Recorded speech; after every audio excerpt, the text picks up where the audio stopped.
সবচেয়ে গুরুত্বপূর্ণ আমরা অনেকেই বলি যে নদী পথে আমাদের লঞ্চে যাওয়া আসা এটা শুধু একটা যাওয়া আসা না, it's mental reflection, it's mental refreshment. এই রিফ্রেশমেন্টের জায়গাটা এখন নদী লঞ্চ মালিকদের মাথায় হাতের মতো অবস্থা। আপনি নিশ্চয়ই জানবেন, আপনি ভোলার আমাদের সমস্ত বিষয়ে আপনার নলেজে আছে। সেখানে লঞ্চে যখন ওঠা হয় তখন লোকেরা বলে আমাদের মরতে বসা ছাড়া আর কোনো উপায় নাই। একই সাথে নদীর নাব্যতা নেই, একই সাথে নিয়মিত ড্রেজিং এর কোনো ব্যবস্থা নাই। এই খাতে আমি খোঁজাখুঁজির চেষ্টা করেছি, আমার চোখে পড়ে নাই আমরা কোনো বাজেট রাখতে পারছি না।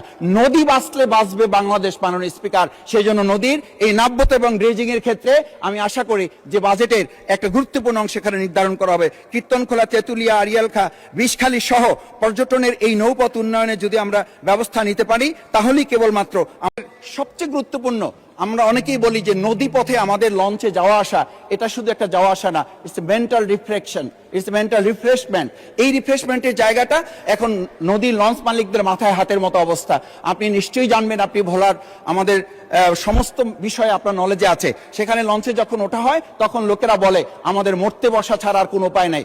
একই সাথে নদীর নাব্যতা নেই, একই সাথে নিয়মিত ড্রেজিং এর কোনো ব্যবস্থা নাই। এই খাতে আমি খোঁজাখুঁজির চেষ্টা করেছি, আমার চোখে পড়ে নাই আমরা কোনো বাজেট রাখতে পারছি না। নদী বাঁচলে বাঁচবে বাংলাদেশ, মাননীয় স্পিকার। সেই জন্য নদীর এই নাব্যতা এবং ড্রেজিং এর ক্ষেত্রে আমি আশা করি যে বাজেটের একটা গুরুত্বপূর্ণ অংশ এখানে নির্ধারণ করা হবে। কীর্তনখোলা, তেঁতুলিয়া, আড়িয়ালখা, বিষখালী সহ পর্যটনের এই নৌপথ উন্নয়নে যদি আমরা ব্যবস্থা নিতে পারি তাহলেই কেবলমাত্র